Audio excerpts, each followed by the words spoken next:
চোখ লাল করে মা বাবার সামনে কথা কই না রে যুবক। আল্লাহ নিজেই তাফসীর শুরু করে দিলেন। কোরআনুল কারীমের ভিতরে আল্লাহ পাক আদেশটা দিলেই যথেষ্ট।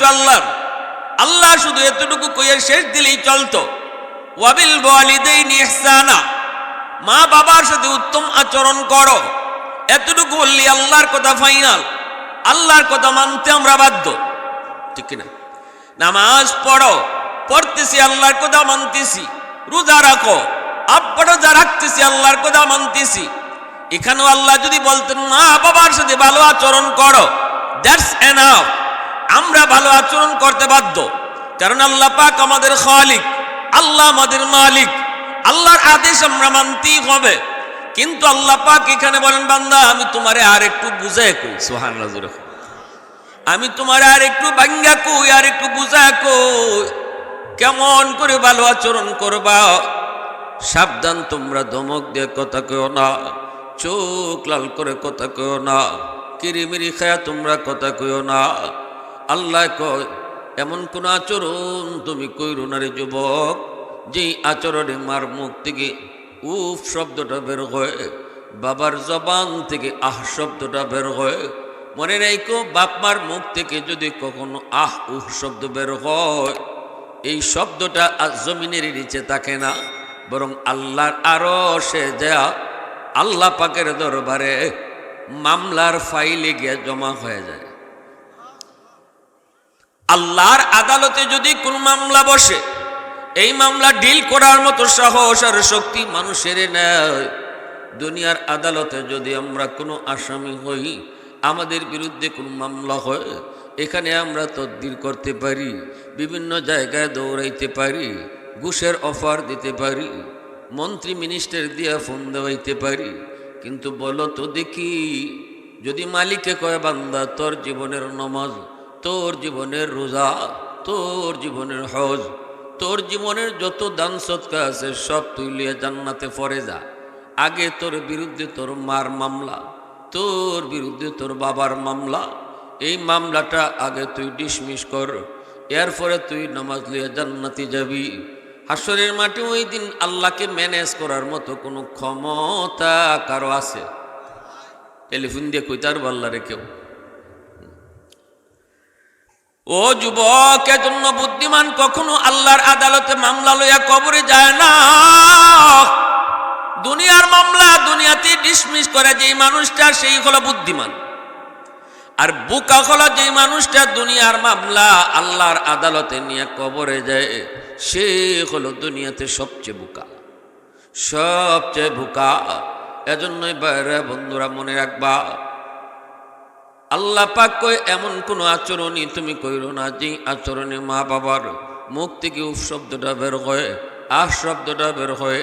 হাকিমুল উম্মত থানভী রহমতুল্লাহ আলাইহি তিনি বলেন, ও বান্দারা, ও আল্লাহর গোলামেরা শোনো, কেন আল্লাহ বৃদ্ধ বয়সের কথা আলাদাভাবে উল্লেখ করলো? সর্ববয়সী বাপমার কথা মানতে হবে। বাপমা জোয়ান থাকলেও বাপমার কথা মানতে হবে, মা বাবার সেবা করতে হবে। বৃদ্ধ বয়সের কথা আল্লাহ কেন আলাদা উল্লেখ করলেন? কারণ বৃদ্ধ বয়সে বাবা, বৃদ্ধ বয়সে মা শিশু বাচ্চার মতো অসহায় হয়ে যায়। বাবার পকেটে টাকা থাকে না, কোমরে জোর নাই, হাতে জোর নাই, চাইলেই বাবা কিছু করতে পারে না। বাবার যদি ঔষধের প্রয়োজন হয়, সন্তানের মুখের দিকে চায় থাকে। শীতের কাপড়ের প্রয়োজন, মা সন্তানের মুখের দিকে চায়, আইতেছে শীত, আমার সন্তান শীতের কাপড় আনবে নিগো, এমনটাই মা আশা করে। তখন আল্লাহ পাক রব্বুল আলামিন কয়, একটু খেয়াল করো ও আল্লাহর বান্দারা, শিশুকালটাতে আমাদের হালতটাও ছিল এমন।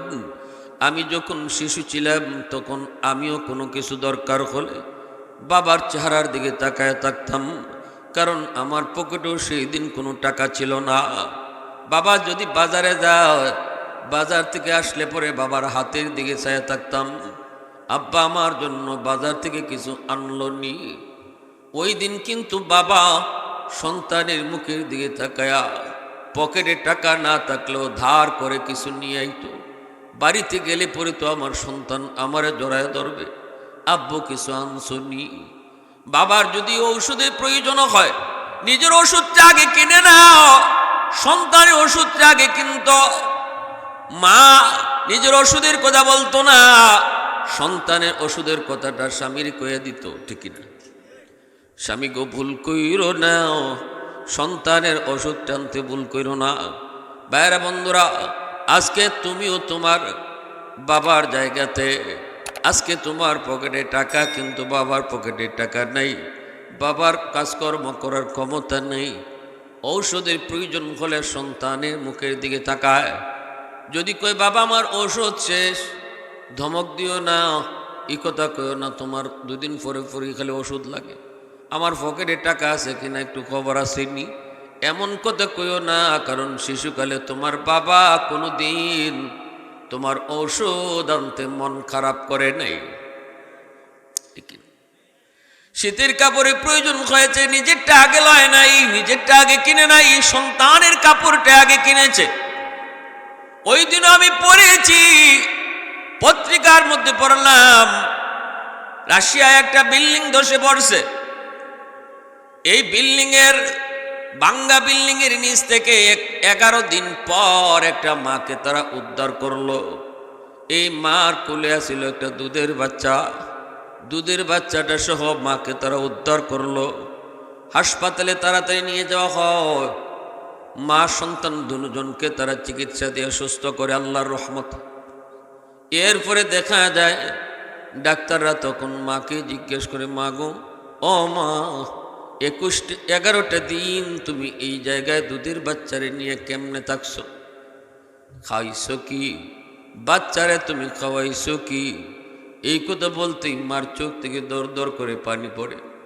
মায় কান্দার কয়, ডাক্তাররা শোনো, আমি যখন আমার বুকের দুধ শুকায় গেল, সন্তানকে আর দুধ খাওয়াইতে পারি না, তখন দেখতেছি আমার সন্তানের জিহ্বাটা বের হয়ে আসতেছে। পৃথিবীতে কোনো মার কোলে, বাবার কোলে যদি সন্তানের মৃত্যু হয়, এর চেয়ে কঠিন আর কোনো বোঝা হয় না রে যুবক। পৃথিবীতে বাবার কাঁধে যখন সন্তানের লাশ উঠে, এই বোঝাটা সবচেয়ে বড় ভারী বোঝা হয়, এর চেয়ে ভারী কোনো বোঝা আর দুনিয়াতে নেই। মায় কয়, ডাক্তার শুনো, আমি যখন চা দেখলাম আমার সন্তানের জিহ্বাটা বের হয়ে আসছে, তখন আমি আমার সন্তানরে কি খাওয়াবো? আমি দিশেহারা হয়ে গেছি গো। তখন যে কামটা করছি এটা তোমাদেরকে একটু দেখাইতে চাই। দেখো, আমার হাতের 10টা আঙ্গুলের ভিতরে একটা আঙ্গুলেরও মাথা নাই। আমি আঙ্গুলের মাথার দাঁত দিয়ে কামড় দিয়া টুকরা করে ফালায় দিতাম, আর ওই আঙ্গুলটা যে রক্ত বাইরিত, সেই রক্তটা আমার সন্তানের মুখে ধরে রাখতাম। এইভাবে আমি মা আমার 10টা আঙ্গুলের মাথা দাঁত দিয়া কামড় দিয়া দিয়া ফালাইয়া রক্ত যে বাইরিত, এই রক্তটা আমার সন্তানের মুখে দিয়ে দিয়া আমার দুধের সন্তানকে আমি বাঁচায় রাখছি। এজন্য আল্লাহ পাক কয়, ও দুনিয়ার সন্তানের দল, বৃদ্ধ বয়সে মার দিকে বাবার দিকে আলাদা নজর, সাবধান। শিশুকালের কথা তোমরা ভুলে যেও না। শিশুকালে তোমার মা, তোমার বাবা যেইভাবে তোমারে মায়া করছে, যেইভাবে তোমার জিনিসটারে আগে কিনছে, আগে প্রায়োরিটি দিয়েছি, আজকে বৃদ্ধ বয়সে তুমিও তোমার মা বাবার চাহিদাটাকে তোমার উপরে প্রাধান্য দিও। এজন্য আল্লাহ পাক সূরা বাকারার মধ্যে বলেন, ওয়াসআলুনাকা মাযা ইউনফিকুন কুল মা আনফাকতুম মিন খায়র ফালিল ওয়ালিদাইনি ওয়াল আকরাবিন। আল্লাহ পাক বলে, বন্ধু, মানুষ তোমার কাছে জানতে চায় সম্পদ কোন জায়গায় ব্যয় করবে, টাকা পয়সা কোন জায়গায় ব্যয় করবে। জবাব তুমি দিও না, জবাব আমি আল্লাহ দিতেছি। উম্মত কি জানায় দাও, তাদের টাকা পয়সা যেন সবার আগে বাপ মার জন্য খরচ করে। সুবহানাল্লাহ। সিদ্ধান্তটা জানায় দিছেন কে? আর একটু জোরে কও না কে? आरो जोर को न के वहदत की हिफाजत नहीं बेकुवत बाजू वहदत की हिफाजत नहीं बेकुवत बाजू आती नहीं कुछ कामी हक़ल खुदा दा हक़ल खुदा दा ऐ मर्द खुदा तुझको कुव्वत नहीं हासिल जा बैठ किसी गार में अल्लाह को करिया ये सच है कि बातिल की तरफदार नहीं हम गद्दार न समझो गम गद्दार नहीं हाँ फूलों की तरह नरम मिजाज अपना है नजर हम तीर नहीं नेज़ा व तलवार नहीं हाँ हम तीर नहीं नेज़ा व तलवार नहीं हाँ मुसलमान आवाज कुन अल्लाहु আকবার মনে রাখো বাপ যুবক একটু খেয়াল করে শোনো আল্লাহ পাক বলে বান্দা শুন তুমি যখন তোমার মার জন্য বাবার জন্য দোয়া করবে কেমন করে দোয়া করবে দোয়া আমি আল্লাহ শিখিয়ে দিতেছি তোমরা যখন দোয়া করবা দোয়া এইভাবে তোমরা করো রব্বির হামহুমা কামা রব্বায়ানি সগীরা আল্লাহ আমার আম্মা আব্বার উপরে তুমি রহম করো আমার মা বাবারে তুমি মায়া করো যেইভাবে শিশুকালে আমার মা আমার বাবা আমার উপরে মায়া করছেন সুবহানাল্লাহ কি অবারাকাতু ইন্নাল হামদালিল্লাহ والصلاة والسلام على من لا نبي بعده أعظم الخلق وأشرف الخلق وأحسن الخلق وأجمل الخلق وأنور الخلق وأكمل الخلق من الحسن والسدارة والولاية والحكاية والهداية والأمانة والإمامة هو عدوة نزمة قدوة رتبة أسوة حسنة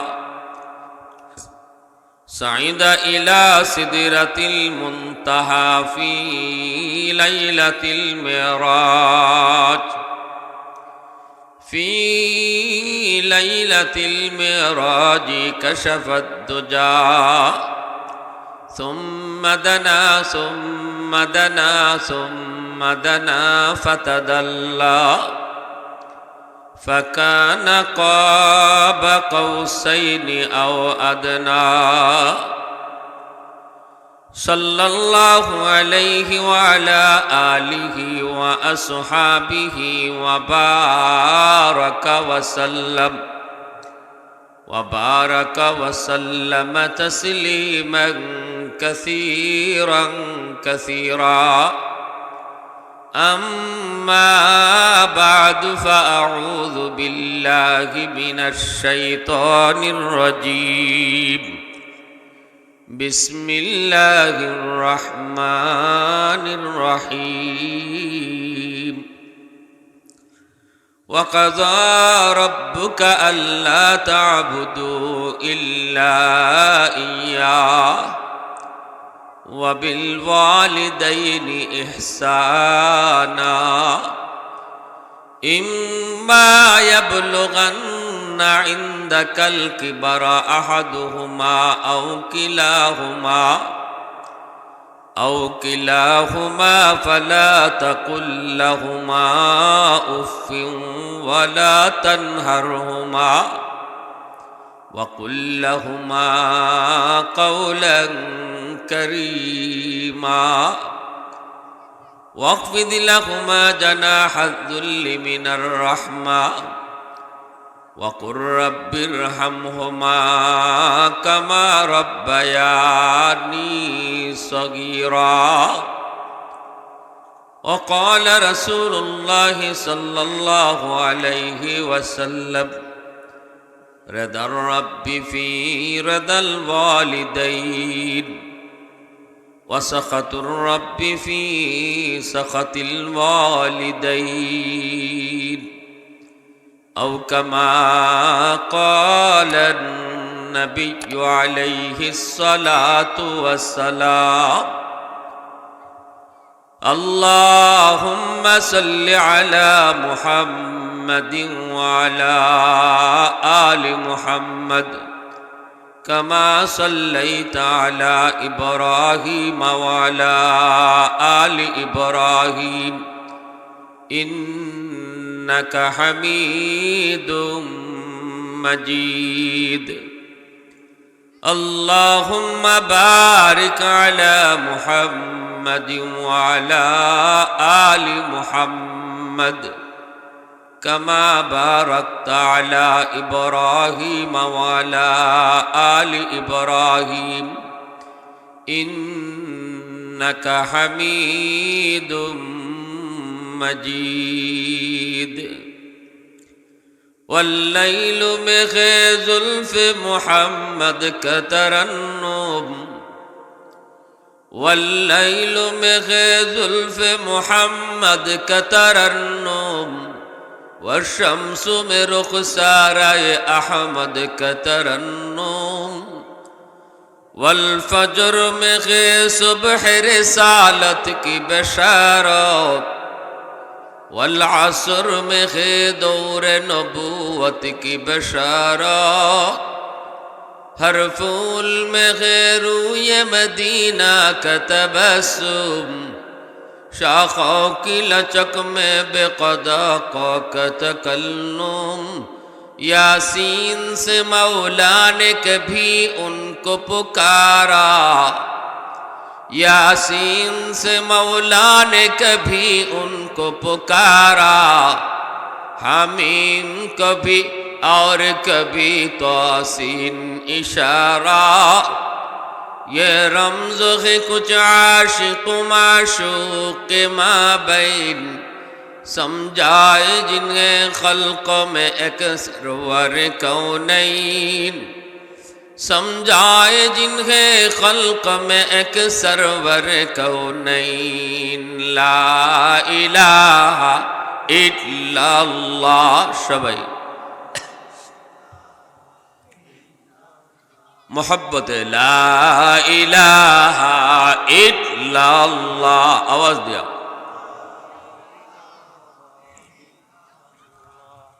ला इलाहा इल्लल्लाह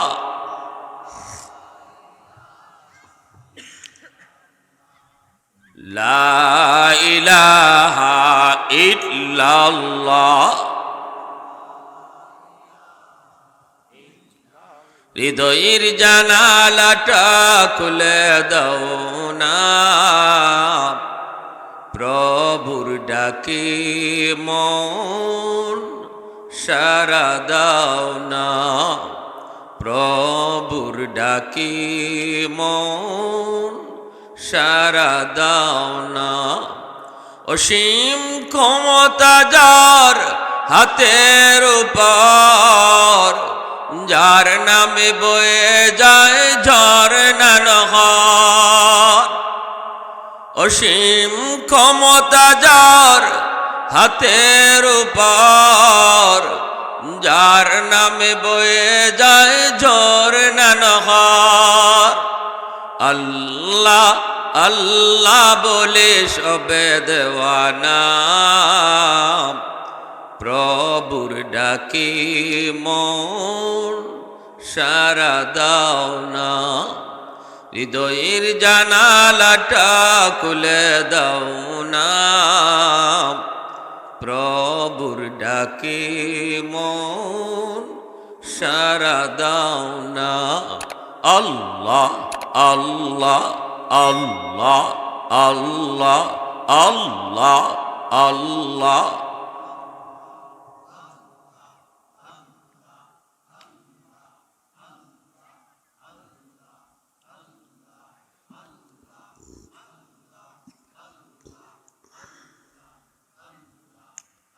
লা ইলাহা ইল্লাল্লাহু মুহাম্মাদুর রাসূলুল্লাহ। জোরে সুরে বলি সাল্লাল্লাহু আলাইহি ওয়াসাল্লাম। ঐতিহ্যবাহী চরগাঁও আলফালা ইসলামী যুবক সংঘের উদ্যোগে আয়োজিত আজকের তাফসীরুল কোরআন মহাসম্মেলনের সম্মানিত সদর ইজলাস সভাপতি মহোদয়, উপস্থিত জাতির বিবেক, জাতির কর্ণধার, এ জাতির সূর্য সন্তান উলামায়ে কেরাম, অত্র এলাকার মুরব্বিয়ানে আজম, কলিজার টুকরো যুবক, পর্দার আড়ালে পর্দানিশীন সম্মানিত মা ও বোনেরা, পবিত্র রমজান মাস আমাদের একদম কাছাকাছি। আমরা রমজানের প্রস্তুতি নিতেছি। যারা রমজানের প্রস্তুতি নেয়, যারা রমজানের জন্য প্রস্তুত হয় মনের দিক দিয়া, কামকাজের দিক দিয়া, রমজানের প্রস্তুতি কি? রমজানের প্রস্তুতি হইল রোজার মাসটা আমি এবাদতে কাটাইতাম, আমার বাড়তি কোনো টেনশন যেন না থাকে। এজন্য বাড়তি কামগুলা এখনো সেরে লওন, আর রোজার মাসটা খালি এবাদতের লাগি রাখুন। এটা হইল রমজানের প্রস্তুতি। আল্লাহ রসুল রমজান আইবার 2 মাস আগ থেকে রসুল প্রস্তুতি নিতেন। সুবহানাল্লাহ। রজব মাস ঢুকতো, রসুল দোয়া করতেন, আল্লাহুম্মা বারিক লানা ফি রজব ওয়া শাবান ওয়া বাল্লিগনা রমাদান। 2 মাস রসুল খালি দোয়াই পড়েন। আমরা দিন কয়বার পড়ি? ইমাম সাহেব মসজিদে যদি নামাজের পরে কইনতে আমরা সাথে সাথে কই, নিজের থেকে কোনো কইটুই না।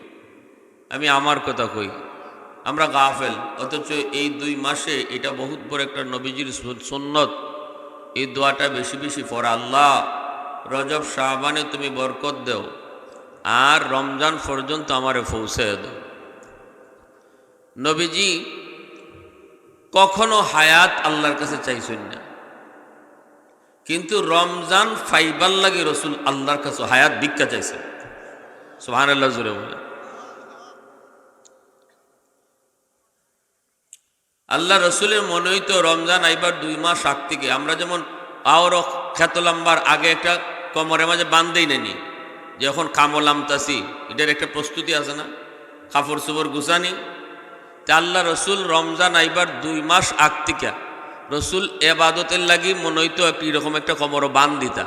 আইসে এবাদতের মৌসুম। সুবহানাল্লাহ জোরে বলে। এবাদত করার মাস আইসে। আল্লাহ রসুল এটা বুঝাইতা খালি সাহাবায়ে কেরাম, সাহাবীরা শুনো, আমার উম্মতরা শুনো, গুনাহ মাফের মাস আইছে, আল্লাহরে খুশি করার মাস আইছে। রসুল এরকম ভাবে একটা আগ্রহ দেখাইতা। হাদিস শরীফে রসুল কইন, যারা রমজানের প্রস্তুতি নেয় এরার লাগে আল্লাহ জান্নাতও প্রস্তুত করে। আমরা এদিকে রমজানের প্রস্তুতি নিতেছি, যারা রমজানের প্রস্তুতি নেয় এদের লাগে আল্লাহ জান্নাতও প্রস্তুত করে। কেমনে করে? আল্লাহ পাক জান্নাতের হৌর গিলমান যারা আছে তাদেরকে নতুন নতুন কাপড় পরায়। সুবহানাল্লাহ জোরে বলতে। কাপড় চোপড় চেঞ্জ করায়, জান্নাতে আল্লাহ সাজায়, জান্নাতের আলাদাভাবে রং দেন, জান্নাতের মাঝে আল্লাহ পাক আলাদাভাবে সৌন্দর্য ফুটায়, জান্নাতের যে গাছগাছালি আছে তার মাঝে আলাদা রং দেওয়াইন। আল্লাহু আকবার জোরে কই। আর একটা বাতাস সারণ, জান্নাতের মধ্যে এরকম হেলতে দুলতে থাকে। জান্নাত যেন মনে হইতেছে যে একটা বিয়ার আসর, বিয়া বাড়ি যেভাবে সাজানি হয় এভাবে আল্লাহ জান্নাতরে এইভাবে রোজাদার হলতে লাগে সাজাই। ফেরেশতারা তখন জিগায়, আল্লাহ তুমি জান্নাত কার লাগে সাজাইতেছ? তখন আল্লাহ কইন, আমার রোজাদাররা রোজার প্রস্তুতি নিতেছে, এই জন্য আমিও এরার লাগে এরা জান্নাতের প্রস্তুত করতেছি। সুবহানাল্লাহ জোরে কই। তাইলে রমজানের প্রস্তুতি নেওয়া দরকার আছে নি না নাই? হ্যাঁ, আল্লাহু আকবার। আমরা তো রমজান আইলে ঢাকা শহরে বলে শহরে বন্দরে যাই, রোজা আইবার আগেই দোকানদার বলতে কয় ব্যবসার মৌসুম আইছে। এরা বলে ব্যবসার সিজন। এটা রমজান ব্যবসার সিজন না, রমজান এবাদতের মৌসুম। ঠিক কিনা ভাই? জোরে কই। আমার বিষয় দেওয়া হয়েছে মাতা-পিতার হক। লম্বা এক আলোচনার বিষয়, সময় কম, এজন্য রমজান সম্পর্কে আর বেশি আলোচনাত গেলাম না। আমরা এতটুকুই সবাই রমজানের ব্যাপারে বুঝলাম যে আমি যদি রমজানের লাগি প্রস্তুত হই, আল্লাহ আমার লাগি জান্নাত প্রস্তুত করবা। তাহলে আমরা রমজানের লাগি প্রস্তুত হইতে রাজি আছি না ইনশাল্লাহ? 30টা রোজা হোক আর 29টা রোজা হোক, একবারে রোজার হক আদায় করিয়া রমজানের রোজাটা রাখতাম। কারা কারা ফাক্কা নিয়ত ইরাদা হাত উঠান। আল্লাহ তুমি আমাদের প্রত্যেকের রোজাকে কবুল করো। আল্লাহ আমাদের রমজান পর্যন্ত তুমি পৌঁছে দাও। আল্লাহ তোমার কাছে আমরা হায়াত ভিক্ষা চাই। আল্লাহ আমাদেরকে রমজান পর্যন্ত পৌঁছে দাও। সবাই কোন আমেন। আপনি দোয়া যদি নাও পারেন, আওয়ারও বন্ধুরা কাম করতেছেন, জমি জমাত দোকানও দিতেছেন, দোয়া জানেন না আল্লাহুম্মা বারিক লানা ফি রাজাব ওয়া শাবান ওয়া বাল্লিগনা রমাদান। পারেন না, অসুবিধা নেই, আপনি মনে মনে কন্যা আল্লাহ রে আল্লাহ ও আল্লাহ তোমার নবী নূর উজাল্লাকে হায়াত চাইছেন তোমার কাছে, আমিও হায়াত চাই। আল্লাহ রমজান পর্যন্ত আমার হায়াত দিও, আমারে তুমি পৌঁছে দিও। ওইটাই দোয়া। এটা পারতাম না আমরা মনে মনে কইতাম, পারি আমরা। وَقَضَى رَبُّكَ أَلَّا تَعْبُدُوا إِلَّا إِيَّاهُ وَبِالْوَالِدَيْنِ إِحْسَانًا।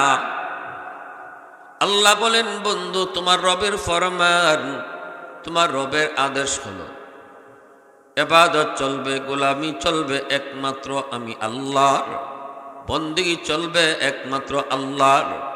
সন্তান চাইব তো আল্লাহর কাছে, ধন দৌলত চাইব কার কাছে? সুখ শান্তি দেওয়ার মালিককে।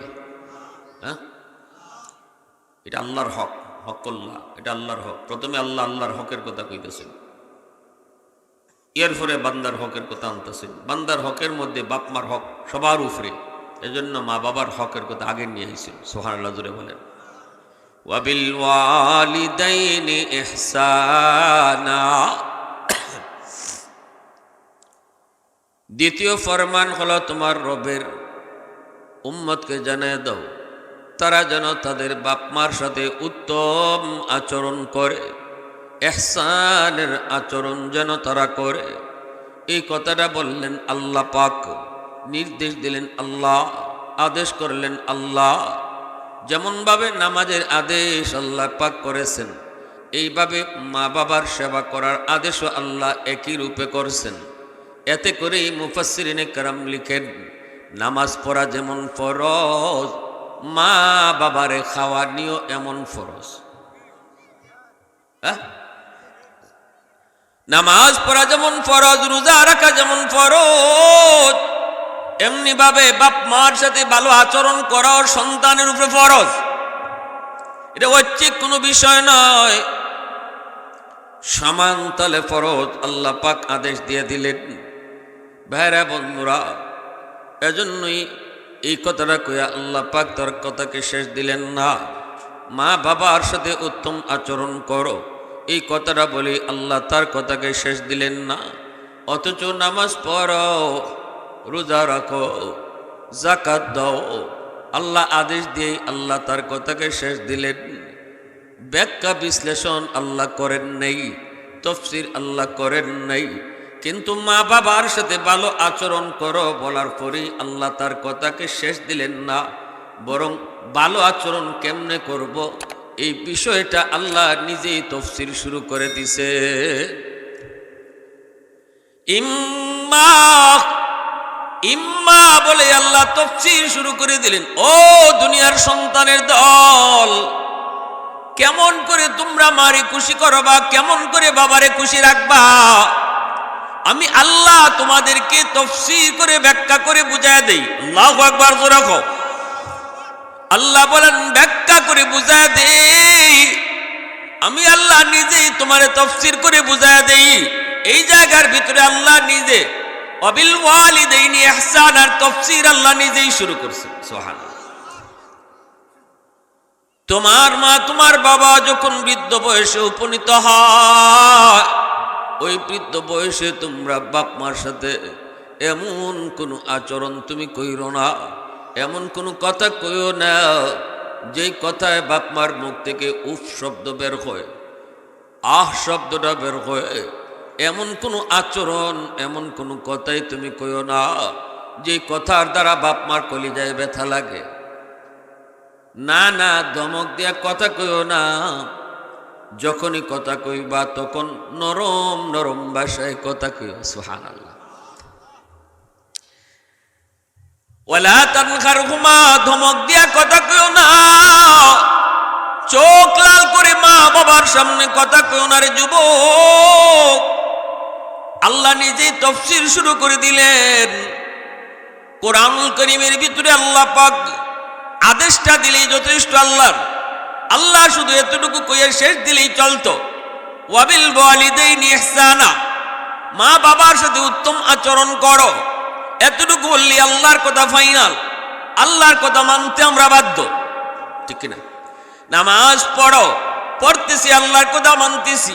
রোজা রাখো, রোজা রাখতেছি আল্লাহর কথা মানতেছি। এখানেও আল্লাহ যদি বলতেন মা বাবার সাথে ভালো আচরণ করো, দ্যাটস এনাফ। আমরা ভালো আচরণ করতে বাধ্য, কারণ আল্লাহ পাক আমাদের খালিক, আল্লাহ আমাদের মালিক। আল্লাহর আদেশ আমরা মানতেই হবে। কিন্তু আল্লাহ পাক এখানে বলেন বান্দা আমি তোমারে আর একটু বুঝায় কই, সুবহানাল্লাহ, আমি তোমার আর একটু ভাঙ্গা কই, আর একটু বুঝা কই কেমন করে ভালো আচরণ করবা। সাবধান, তোমরা ধমক দিয়ে কথা কও না, চোখ লাল করে কথা কও না, কিরিমিরি খায়া তোমরা কথা কইও না। আল্লাহ কয় এমন কোন আচরণ তুমি কইরো না রে যুবক, যেই আচরণে মার মুখ থেকে উফ শব্দটা বের হয়, বাবার জবান থেকে আহ শব্দটা বের হয়। মনে রাখো, বাপ মার মুখ থেকে যদি কখনো আহ উহ শব্দ বের হয়, এই শব্দটা আজ জমিনের নিচে থাকে না, বরং আল্লাহর আরশে যা আল্লাহ পাকের দরবারে মামলার ফাইলে গিয়ে জমা হয়ে যায়। আল্লাহর আদালতে যদি কোন মামলা বসে, এই মামলা ডিল করার মতো সাহস আর শক্তি মানুষের নেই। দুনিয়ার আদালতে যদি আমরা কোনো আসামি হই, আমাদের বিরুদ্ধে কোন মামলা হয়, এখানে আমরা তদবির করতে পারি, বিভিন্ন জায়গায় দৌড়াইতে পারি, ঘুষের অফার দিতে পারি, মন্ত্রী মিনিস্টার দিয়া ফোন দেওয়াইতে পারি। কিন্তু বলো তো দেখি, যদি মালিকে কয় বান্দা তোর জীবনের নামাজ, তোর জীবনের রোজা, তোর জীবনের হজ, তোর জীবনের যত দান সৎকার আছে সব তুই লিয়ে জান্নাতে পড়ে যা, আগে তোর বিরুদ্ধে তোর মার মামলা, তোর বিরুদ্ধে তোর বাবার মামলা, এই মামলাটা আগে তুই ডিসমিস কর, এরপরে তুই নামাজ লিয়ে জান্নাতে যাবি। হাসরের মাঠে ওই দিন আল্লাহকে ম্যানেজ করার মতো কোনো ক্ষমতা কারো আছে? টেলিফোন দিয়ে কইতার বললারে কেউ? ও যুবক, এজন্য বুদ্ধিমান কখনো আল্লাহর আদালতে মামলা লইয়া কবরে যায় না। দুনিয়ার মামলা দুনিয়াতে ডিসমিস করে যেই মানুষটা, সেই হলো বুদ্ধিমান। আর বোকা হলো যেই মানুষটা দুনিয়ার মামলা আল্লাহর আদালতে নিয়ে কবরে যায়, সে হলো দুনিয়াতে সবচেয়ে বোকা, সবচেয়ে বোকা। এজন্যই বাইরে বন্ধুরা মনে রাখবা, আল্লাহ পাক কয় এমন কোন আচরণই তুমি কইরো না যে আচরণে মা বাবার মুখ থেকে উফ শব্দটা বের হয়, আহ শব্দটা বের হয়। হাকিমুল উম্মত থানভী রহমতুল্লাহ আলাইহি তিনি বলেন, ও বান্দারা, ও আল্লাহর গোলামেরা শোনো, কেন আল্লাহ বৃদ্ধ বয়সের কথা আলাদাভাবে উল্লেখ করলো? সর্ববয়সী বাপমার কথা মানতে হবে, বাপমা জোয়ান থাকলেও বাপমার কথা মানতে হবে, মা বাবার সেবা করতে হবে। বৃদ্ধ বয়সের কথা আল্লাহ কেন আলাদা উল্লেখ করলেন? কারণ বৃদ্ধ বয়সে বাবা, বৃদ্ধ বয়সে মা শিশু বাচ্চার মতো অসহায় হয়ে যায়। বাবার পকেটে টাকা থাকে না, কোমরে জোর নাই, হাতে জোর নাই, চাইলেই বাবা কিছু করতে পারে না। বাবার যদি ঔষধের প্রয়োজন হয়, সন্তানের মুখের দিকে চায় থাকে। শীতের কাপড়ের প্রয়োজন, মা সন্তানের মুখের দিকে চায়, আইতেছে শীত, আমার সন্তান শীতের কাপড় আনবে নিগো, এমনটাই মা আশা করে। তখন আল্লাহ পাক রব্বুল আলামিন কয়, একটু খেয়াল করো ও আল্লাহর বান্দারা, শিশুকালটাতে আমাদের হালতটাও ছিল এমন। আমি যখন শিশু ছিলাম তখন আমিও কোনো কিছু দরকার হলে বাবার চেহারার দিকে তাকায় থাকতাম, কারণ আমার পকেটেও সেই দিন কোনো টাকা ছিল না। বাবা যদি বাজারে যায়, বাজার থেকে আসলে পরে বাবার হাতের দিকে চায় থাকতাম, আব্বা আমার জন্য বাজার থেকে কিছু আনলো নি। ওই দিন কিন্তু বাবা সন্তানের মুখের দিকে তাকায়া পকেটে টাকা না থাকলেও ধার করে কিছু নিয়ে আইতো। বাড়িতে গেলে পরে তো আমার সন্তান আমারে জড়ায় ধরবে, আব্বু কিছু আনছনি। বাবার যদি ঔষধের প্রয়োজন হয় নিজের ওষুধটা আগে কিনে নাও, সন্তানের ওষুধটা আগে কিনতো। মা নিজের ওষুধের কথা বলতো না, সন্তানের ওষুধের কথাটা স্বামীর কয়ে দিত, ঠিক না? স্বামী গো ভুল কইরো না, সন্তানের ওষুধ টানতে ভুল কইরো না। বাইরা বন্ধুরা, আজকে তুমিও তোমার বাবার জায়গাতে, আজকে তোমার পকেটে টাকা কিন্তু বাবার পকেটে টাকা নেই, বাবার কাজকর্ম করার ক্ষমতা নেই। ঔষধের প্রয়োজন হলে সন্তানের মুখের দিকে তাকায়, যদি কই বাবা আমার ঔষধ শেষ, ধমক দিও না, এই কথা কইও না তোমার দুদিন পরে পরে খালি ওষুধ লাগে, আমার পকেটে টাকা আছে কিনা একটু খবর আসেনি, এমন কথা কইও না। কারণ শিশুকালে তোমার বাবা কোনো দিন তোমার ঔষধ আনতে মন খারাপ করে নাই। শীতের কাপড়ের প্রয়োজন হয়েছে, নিজেরটা আগে লয় নাই, নিজেরটা আগে কিনে নাই, সন্তানের কাপড়টা আগে কিনেছে। ওই দিন আমি পড়েছি, পত্রিকার মধ্যে পড়লাম রাশিয়ায় একটা বিল্ডিং ধসে পড়ছে। এই বিল্ডিং এর ভাঙ্গা বিল্ডিং এর নিচ থেকে 11 দিন পর একটা মাকে তারা উদ্ধার করলো। এই মার কোলে ছিল একটা দুধের বাচ্চা, দুধের বাচ্চাটা সহ মাকে তারা উদ্ধার করলো।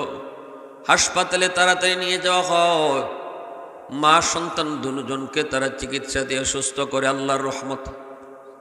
এরপরে দেখা যায় ডাক্তাররা তখন মাকে জিজ্ঞেস করে, মা গো, ও মা, 11টা দিন তুমি এই জায়গায় দুধের বাচ্চারে নিয়ে কেমনে থাকছো? খাইছো কি? বাচ্চারে তুমি খাওয়াইছো কি? এই কথা বলতেই মার চোখ থেকে দর দর করে পানি পড়ে।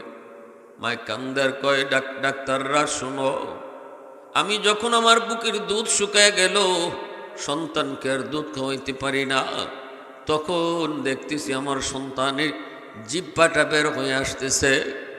পৃথিবীতে কোনো মার কোলে, বাবার কোলে যদি সন্তানের মৃত্যু হয়, এর চেয়ে কঠিন আর কোনো বোঝা হয় না রে যুবক। পৃথিবীতে বাবার কাঁধে যখন সন্তানের লাশ উঠে, এই বোঝাটা সবচেয়ে বড় ভারী বোঝা হয়, এর চেয়ে ভারী কোনো বোঝা আর দুনিয়াতে নেই। মায় কয়, ডাক্তার শুনো, আমি যখন চা দেখলাম আমার সন্তানের জিহ্বাটা বের হয়ে আসছে, তখন আমি আমার সন্তানকে কি খাওয়াবো? আমি দিশেহারা হয়ে গেছি গো। তখন যে কামটা করছি এটা তোমাদেরকে একটু দেখাইতে চাই। দেখো, আমার হাতের 10টা আঙ্গুলের ভিতরে একটা আঙ্গুলেরও মাথা নাই।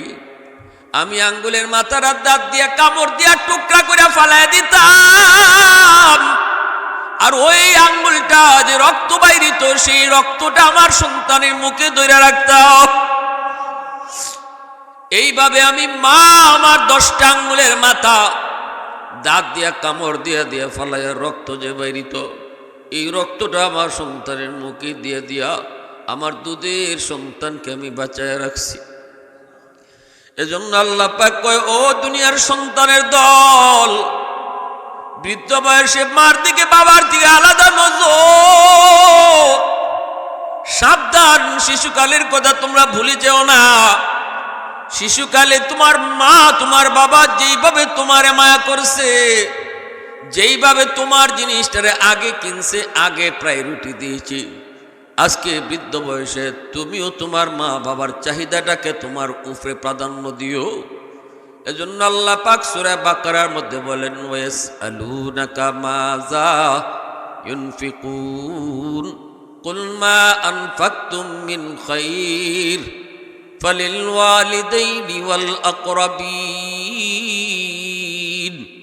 আল্লাহ পাক বলে, বন্ধু, মানুষ তোমার কাছে জানতে চায় সম্পদ কোন জায়গায় ব্যয় করবে, টাকা পয়সা কোন জায়গায় ব্যয় করবে।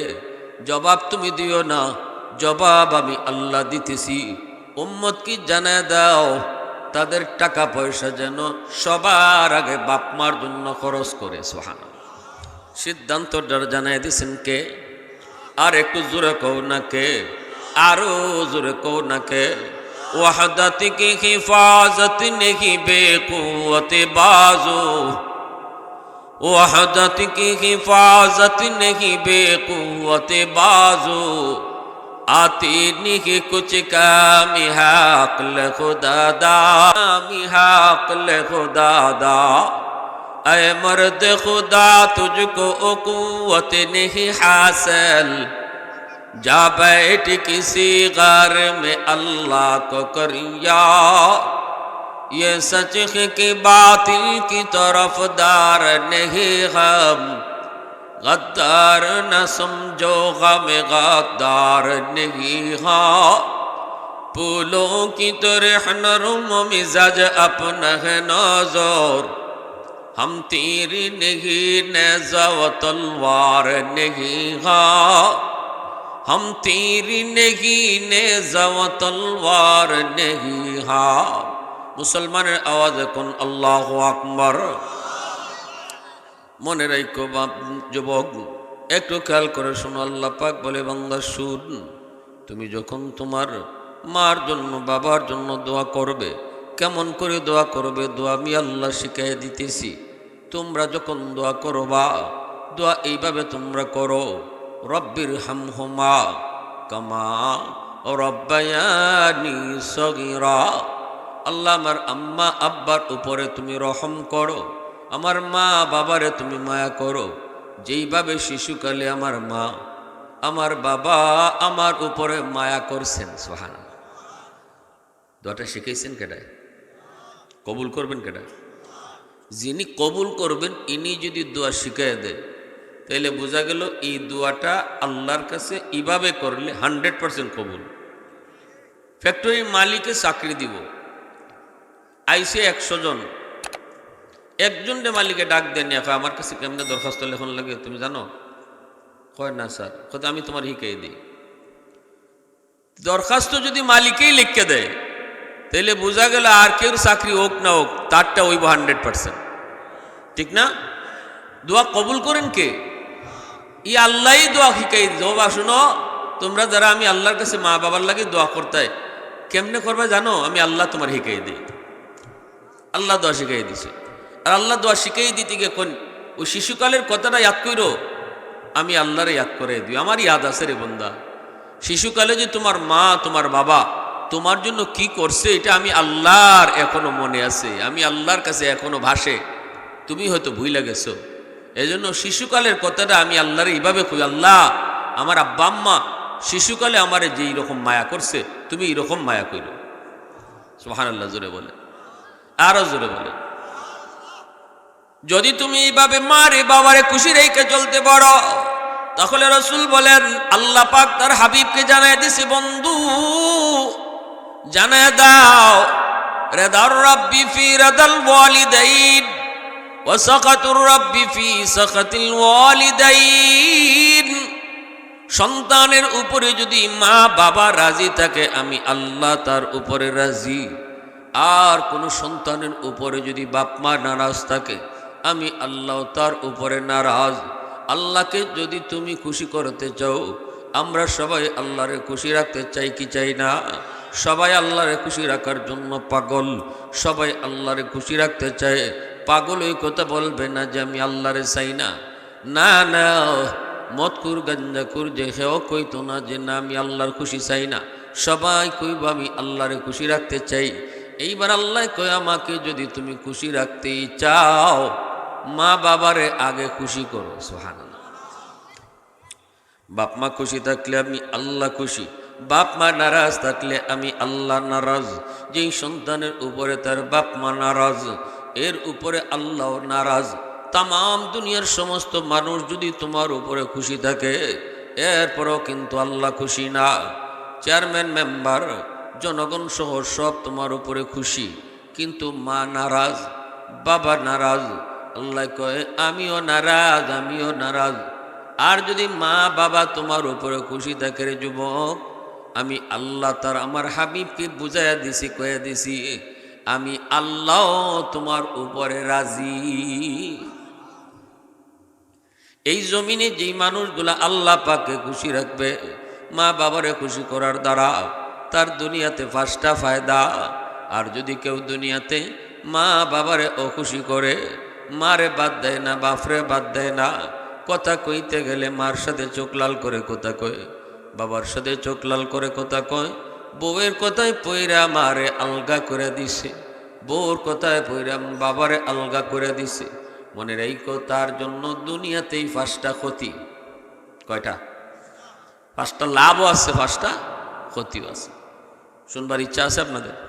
হাকিম মোহাম্মদ থানভী রহমতুল্লাহ আলাইহি বলেন, 1 নম্বর ফায়দা, যে সন্তান মারে বাবারে খুশি রাখবে। আর বাপ মারে খুশি করতে হইলে লাখ টাকা খরচ করন লাগে না। আমি এটা আমার প্রায় বয়ানে বলি, বাপ মারে খুশি করার জন্য লক্ষ টাকা লাগে না, বাপ মারে খুশি করার জন্য বড় বড় বোয়াল মাছ লাগে না। মুখ বইরা আম্মা কইয়া ডাক দিয়া দেইকো, মুখ বইরা আব্বা কইয়া ডাক দিও, দেখবা বাপ মা খুশি হয়ে গেছে। আজ তো আমরা বড় হওয়ার পর মাকে আম্মা কইয়া ডাকতে শরম পায়, বাবারে আব্বা কইয়া ডাক দিতে শরম পায়। শিশুকালে যেইভাবে আব্বা আম্মা কইয়া ডাকছি, বড় হওয়ার পর আর ওইভাবে ডাকতে চাই না, ডাকি না। অথচ সন্তান যত বড়ই হোক না কেন, কখনো বাপ মার কাছে সন্তান বড় হয় না। সন্তান কিন্তু মার কাছে বাবার কাছে সব সময় ছোটই থাকে, অবুঝই থাকে। এখন আমার চোখের সামনে ভাসে কেমনে তোমার পায়খানা পরিষ্কার করতো, যদিও তুমি আজকে ছেলের বাপ, তবুও বাবার চোখে ভাসে কেমনে তার তোমারে শিশুকালে গভীর রাতে অসুস্থ দেইকা তোমারে দৌড় দিয়া পাগলের মতো ডাক্তারের কাছে নিয়ে গেছিল। ওই চিন্তা এখনো বাবার ভাসে। অসুস্থ সন্তান তুমি মাতার পাশে দাঁড়ায় দাঁড়ায় সারা রাত কেমনে বাপ মায় আল্লাহর কাছে কান্দা কান্দা দোয়া করছে। এজন্য সন্তান কখনো বাবা মার কাছে বড় হয় না, বাপ মার কাছে সন্তান সবসময় ছোটই থাকে। ওই সন্তানের মুখ থেকে আম্মা আব্বা ডাকটা শোনার জন্য বাপ মার দিলটা খা খা করে। যখনই সন্তানে আম্মা কয়া ডাক দেয়, আম্মা আমি বাজারে যাই, আম্মা আমি খাইমো তুমি খাইছনি, আম্মা তুমি খাইছনি, আও আম্মা একসাথে খাই। যখনই মা ঘুমাইতে যাইব কই আম্মা তুমি ঘুমাইছনি, আম্মা তোমার শরীরটা কেমন গো। যখনই মুখে মুখে সন্তানে আম্মা আব্বা কয়া ডাকে, ওই সন্তানের উপরে বাপ মার দিল খুশি হয়ে যায়। আল্লাহ কয় বন্ধু তুমি জানায় দাও, সে আম্মা ডাকটা ডাইকা মারে শুধু খুশি করলো না, বরং আমি আরো সের মালিক রে খুশি করে নিছে। বাজারে যাইতে যাও, আজ তুমি অনেক বড়, তুমি বাজারে হারাইবা না। এরপরও একটু কয়ে যাও আম্মা একটু বাজারে যাইতেছি, মা দিলটা খুশি, বাবার দিলটা খুশি। আমার সন্তান আজকে হারাইবার বয়স নয়। এরপরও আমি মারে জিগায়, আমি বাবারে জিগায় যাই, আব্বা একটু বাজারে যাই, আব্বা তোমার কিছু লাগবো নি, আম্মা তোমার কিছু লাগবো নি। মার দিলটা কিন্তু তখনই খুশি। ঠিক তেমনি ভাবে যেই মানুষটাও ঘর থেকে বের হওয়ার সময় কয় আল্লাহ একটু বাইরই, বিসমিল্লাহি তাওয়াক্কালতু আলাল্লাহ লা হাওলা ওয়ালা কুওয়াতা ইল্লা বিল্লাহ। ঢাকা যাইতেছো, সিলেট যাইতেছো, হবিগঞ্জে যাইতেছো, আবার তুমি ঘরে ফিরে আইবা কোনো গ্যারান্টি নাই। কিন্তু যখনই তুমি বের হওয়ার সময় একটু আল্লাহরে জিগায়া বাইরিতেছো, আল্লাহ কই ফেরেশতারা দেখ আমার বান্দা বাইরিতেছে, আমার জিগানোর প্রয়োজন নাই। আরো 10টা সন্তান বের হচ্ছে, আমার 10টা বান্দা বের হইতেছে, কেউ আমার জিগায়া বাইর হয় না। কিন্তু আমার যে বান্দা আমার জিগায়া বাইরেছে, দোয়াটা ফইরে বাইরেছে, এই বান্দাটারে আবার তার ঘরে ফিরে আনার জিম্মাদার আমি আল্লাহ নিজে। আওয়াজ দিয়ে কও না সুবহানাল্লাহ, আর একটু জোরে কও না সুবহানাল্লাহ। প্রশংসা আমরা করব কার? আর একটু জোরে কও কার? আলহামদুলিমান কদ্দারা খায়রা ওয়া কাবালা, আলহামদুলিমান কদ্দারা খায়রা ওয়া কাবালা, ওয়া শুকরু লিমান সাওয়ারা হুসনাহু ওয়া জামালা, ফরদুন সামাদুন আন সিফাতিন খালকি বারিউন, রব্বুন আযালিয়ুন খালাকাল খালকা কামালা। লা জিদ্দা ওয়ালা নিদ্দা ওয়ালা হাদ্দা লিমাওলাহ লা জিদ্দা ওয়ালা নিদ্দা ওয়ালা হাদ্দা লিমাওলাহ আল আনা কামা কানা ওয়ালাম ইয়ালকা যাওয়ালা আল আনা কামা কানা ওয়ালাম ইয়ালকা যাওয়ালা। মুসলমানের আওয়াজে কও আল্লাহু আকবার। এজন্য আমি বলতেছি, দেখবেন একটা ছেলে মাস বেতন কামায় 50,000 টাকা, আরেকটা ছেলে গড় কোনো বেতন নেই, টাকা নেই, পয়সা নেই, ঘুরে আর খায়। এরপরও খাইতে গেল কয় আম্মা খাইতাম, আব্বা বাজারও যেতাম, আম্মা ঘুমাইছনি, খাইতে বইতে আম্মা আব্বা ডাকে। আর যে ছেলেটাই মাসে 50,000 টাকা বেতন পায়, হে টেকা দেয় ঠিকই, কিন্তু মাস জায়গায় একবার আম্মা কয়ে ডাকে না। দেখবেন এই দুইটা ছেলের মধ্যে যে ছেলেটা টেকা পয়সা দেয় না কিন্তু মুখে মুখে আম্মা আব্বা, এই সন্তানের প্রতি বাপ মার দরদ থাকে বেশি। কথা ঠিক না? ঠিক কইলেও ঠিক, না কইলেও ঠিক, একবারে সত্য কথা। দেখবেন এর প্রতি বাপ মার দরদ বেশি। যে ছেলে সংসার চালায় এর প্রতি অত টান নাই, টান হইল বেকার ফুলা, কিন্তু উঠতে বইতে আম্মা সারা আব্বা সারা বুঝে না, হের উপরে বাপ মা খুশি। এখন যদি আপনি আমার কোন হুজুর কেমনে যে কই না আপনারা মারে কেমনে অত আদর করতাম, বাপরে কেমনে যে অত আদর করতাম, আমি চালাই সংসার, আমার মায় বাপে অত মায়ার সুখে দেখুন না, আর গুড়ে খায়, হে মা বাবার কইল, আমার জি পুত্রে বাপ মা আদর করুন না, হের জি ফোয়া ফান্ডে বাপ মায় আদর করুন খুলে নিন। তা আমি কেন লাগে মার সেবা করতাম, বাবার সেবা করতাম, আমার বাপ মা দিয়ে আমার কম মায়া করুন। এটা প্রশ্ন আসেনি না নাই? হ্যাঁ, এই সমস্ত প্রশ্নের জবাবই আল্লাহ ইহসান শব্দ দিয়ে দিছেন। ওয়াবিল ওয়ালিদাইনি ইহসানা, মা বাবার সাথে উত্তম আচরণ করো। এই ইহসান শব্দ না কি আল্লাহ অন্য শব্দ আনতে পারতেন। ইহসান শব্দ দিয়ে আল্লাহ ওই প্রশ্নের জবাব দিছেন। ইহসান বলা হয় এমন আচরণকে, তোমার সাথে যদি খারাপ আচরণও করে তুমি তার সাথে ভালো আচরণ করো, এইটারে কয় ইহসান। আল্লাহ বুঝাইতে চান, ও দুনিয়ার সন্তানরা শুনো, মা যদি তোমারে ঠগায়, বাবা যদি তোমারে ঠগায়, বাপ মা যদি ভালো আচরণ নাও করে, তবু আমি আল্লাহর আদেশ তোমরা বাপ মার সাথে ভালো আচরণ করো। নির্দেশ কার? আল্লাহ। তোমারে জমি জমা কম দিছে, তবুও তুমি মা বাবার সাথে ভালো আচরণ করো। এটা তোমার মা বাবার ভাওনা, তোমার কাছে এটা বাপ মার হক, এটা তোমার কাছে ভাওনা।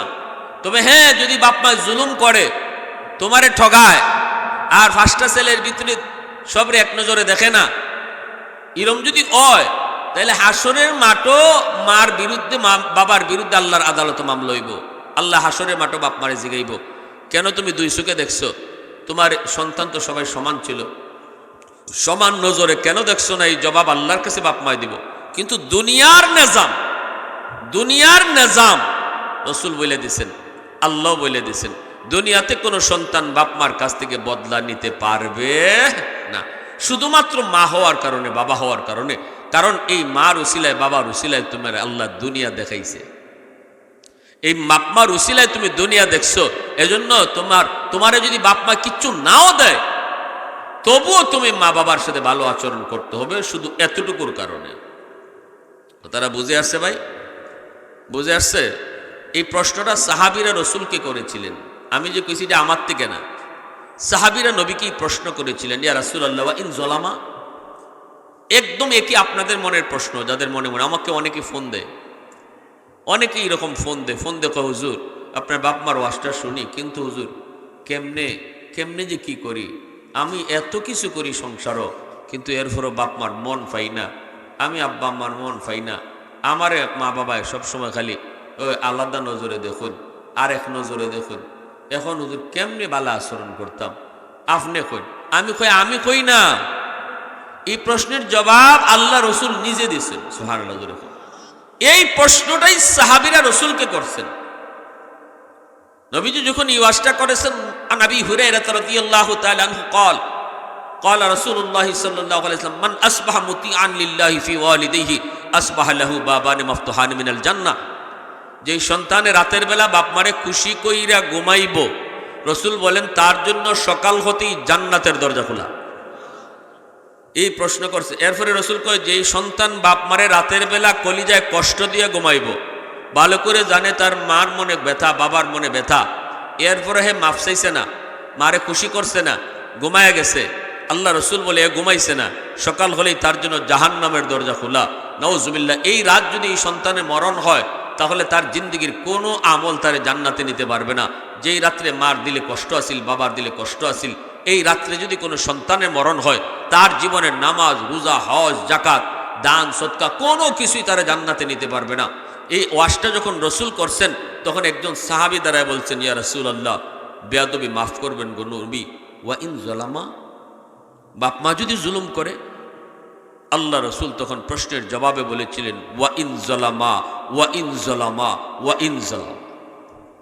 রসুল 3 বার বলছেন, যদি বাপ মা জুলুমও করে, জুলুমও করে, জুলুমও করে, তবুও সন্তান জুলুম করতে পারবে না, সন্তানে বাপ মার সাথে ভালো আচরণ করতে হবে। সুবহানাল্লাহ বিহামদি, সুবহানাল্লাহ।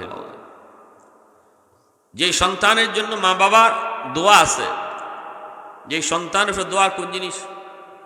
দোয়া হাত ওঠানোর নামই দোয়া না, দোয়ার সম্পর্ক দিলের সাথে, দোয়ার সম্পর্ক হাতের সাথে না। আমরা হাত উঠাই, করেন, হাত উঠে দোয়া করেন, কিন্তু মূল দোয়াটা হইল কার সাথে? দূরে বলেন, দিলের সাথে। আমি যদি কাউরে খুশি করি, হে হাত উঠে আমার জন্য দোয়া করতে হবে না, তার দিল যে খুশি হয়েছে, দিল থেকেই দোয়াটা বাইরে আইব। এটা হচ্ছে মূল দোয়া। ইমাম সাহেবের সাথে আমার আচরণ যদি ভালো হয়, ইমাম সাহেবের প্রতি যদি আমার শ্রদ্ধা ভক্তি থাকে, তাহলে ইমাম সাহেবের কাছে সাউন্ড লাগে না, হুজুর একটু দোয়া করেন, অটো তার দিল থেকে আমার আচরণে দোয়া বাইরে আসতেছে। একজন আল্লাহওয়ালার সাথে আমার ভালো আচরণ, অটো দোয়া আসতেছে। কিন্তু আমি তার সাথে করলাম দুশ্মনী, আর কইলাম হুজুর দোয়া করেন, সবে বরাতের রাত নিয়ে দাওয়াত করে মুরগি একটা খাওয়াইয়া হুজুরকে দোয়া করেন।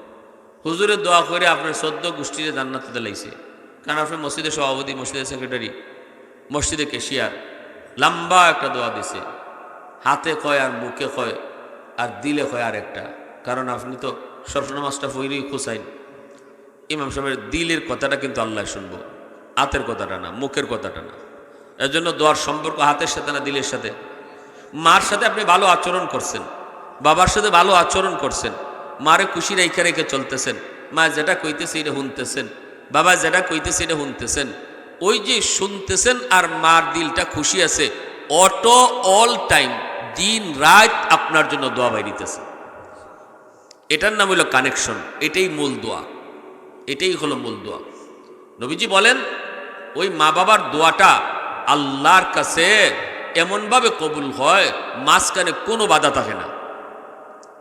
3 ব্যক্তির দোয়া আল্লাহর কাছে সরাসরি কবুল, মজলুমের দোয়া, মুসাফিরের দোয়া আর বাপমার দোয়া। ঠিক তেমনিভাবে এই 3 ব্যক্তির বদদোয়া কবুল, মজলুমের বদদোয়া, মুসাফিরের বদদোয়া আর বাপমার বদদোয়া। এই 3 ব্যক্তির দোয়া যেমন ডাইরেক্ট কবুল, 3 ব্যক্তির বদদোয়া কবুল। অতএব বাপমার অন্তরে যদি দোয়া থাকে এটাও আল্লাহর কাছে সরাসরি কবুল, বাপমার অন্তরে যদি ব্যথা থাকে এটাও কিন্তু কবুল। অতএব যদি দোয়া থাকে লাভটা কি? এই 5টা লাভের ভিতরে মনে রাখবেন। আমি জিগাবো এই 5টা লাভ কি তা দুনিয়ার যতগুলো আমল আছে আল্লাহ আখেরাতে পুরস্কার দিব, কিন্তু একটা আমল ওই দুনিয়াতে আছে, এটা করলে দুনিয়াতে নগদ আল্লাহ পুরস্কার দেয়, আবার দুনিয়াতে নগদ শাস্তিও দেয়। এটা হলো উকুকুল ওয়ালিদাইন, ফাইন্নাহু ইউআজ্জালু লিসাহিবিহি ক্বাবলাল মামাত। রাসূল বলেন যদি কোনো সন্তান বাপ মারে কষ্ট দেয় তাহলে এই কষ্টের বদলাটা আল্লাহ মরণের আগে আগে সন্তানের দুনিয়াতে দেলায়। আর যদি সন্তান বাপ মারে খুশি রেখে চলে তাইলে তার পুরস্কারটাও আল্লাহ পরকালে তো দিবই, দুনিয়াতে আল্লাহ নগদ দেলায়। সুবহানাল্লাহ জোরে বলেন। 1 নম্বর, হাকিমুল উম্মত তানবী রাহমাতুল্লাহি আলাইহি বলেন 1 নম্বর ফায়দা হলো হায়াতের ভিতরে বরকত, হায়াতের ভিতরে আল্লাহ বরকত বাড়ায় দেয়। কেমনে? যেই সন্তানের উপরে তার বাপ মা রাজি, আল্লাহ পাক রব্বুল আলামিন তার হায়াতের ভিতরে বরকত বাড়ায় দিবে। মাথার উপরে ঠাটা পড়ার কথা, অ্যাক্সিডেন্টে তার পা ভেঙে যাওয়ার কথা, কিন্তু যদি মার দোয়া থাকে, বাবার দোয়া থাকে, রে যুবক মনে রাখো, ঠাটাটা তোমার মাথার উপরে পড়ার কথা থাকলেও আল্লাহ পাক ওই মা বাবার দোয়ার উসিলায় ঠাটা কাটতে দিব। বিপদ তোমার উপরে পড়ার কথা, কিন্তু মার দোয়া বাবার দোয়া যদি থাকে, ওই বিপদ আল্লাহ পাক রব্বুল আলামিন কাইটা দিবে। ভাইয়েরা, বন্ধুরা, এটা হলো 1 নম্বর ফায়দা, হায়াতের ভিতরে বরকত। মনে রাখতে হবে, আমি একজনে জিগাবো, মাহফিল থেকে একজনে জিগাবো, সবাই আমরা তার জন্য দোয়া করব। যদি 5টা ফায়দা কেউ হইতে পারে, মনে রাখতে হবে 1 নম্বর দুনিয়ার ফায়দা হলো হায়াতের ভিতরে বরকত আল্লাহ কি করে বাড়ায়া। 2 নম্বর হলো রিজিকের মধ্যে আল্লাহ বরকত বাড়ায়া দেয়। বাপ মার দোয়া যদি থাকে, রিজিকের ভিতরে আল্লাহ বরকত বাড়ায় দেয়, বরকত বাড়ায় দেয়। অল্প কামায়, অল্প ইনকামের ভিতরে আল্লাহ পাক বরকত বাড়ায় দিবে। বরকত বাড়ায় দেওয়ার অর্থ হলো আল্লাহ পাক তার খরচের হাতটা কমায় দিব।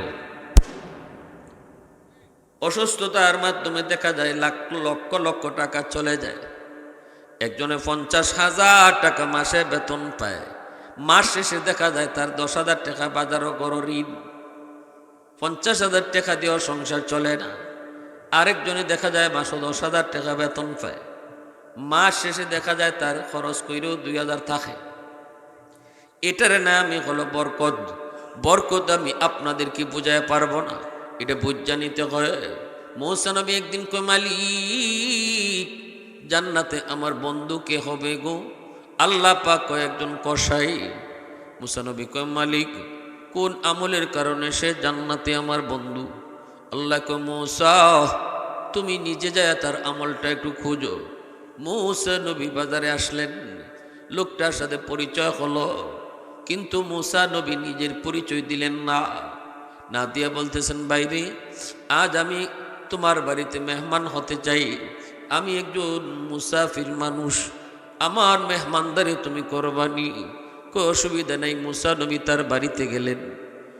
উদ্দেশ্য হলো রাতের অন্ধকারে কি এমন আমল করে তাহাজ্জুদের সময় হয়তো এমন কান্না আল্লাহর কাছে কান্দে, যেই কান্নার কারণে মালিক আমাকে, আমার বন্ধু তারে জান্নাতে বানায় দিছে।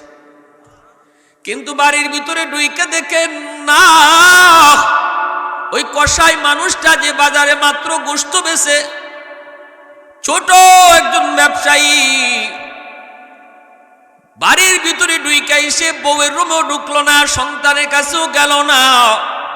যেই রুমটার মধ্যে তার মা, ওই রুমে যে আগে ঢুকলো, ঢুইকেই মা, বৃদ্ধা মা, বয়স্ক, বিছানায় পইরা কবুতরের বাচ্চার মতো হয়ে গেছে বাঁকা। ওই মাকে কোলে নিয়ে তুইলা মার মুখে তুলায় তুলায় খাওয়ান দিতেছে। ছোট 2টা বাচ্চা বাবার পায়ের পাশে পইরা কাঁদতেছে আর বলতেছে, আব্বু গো সারাদিন কিছুই খাই নাই, সারাদিন।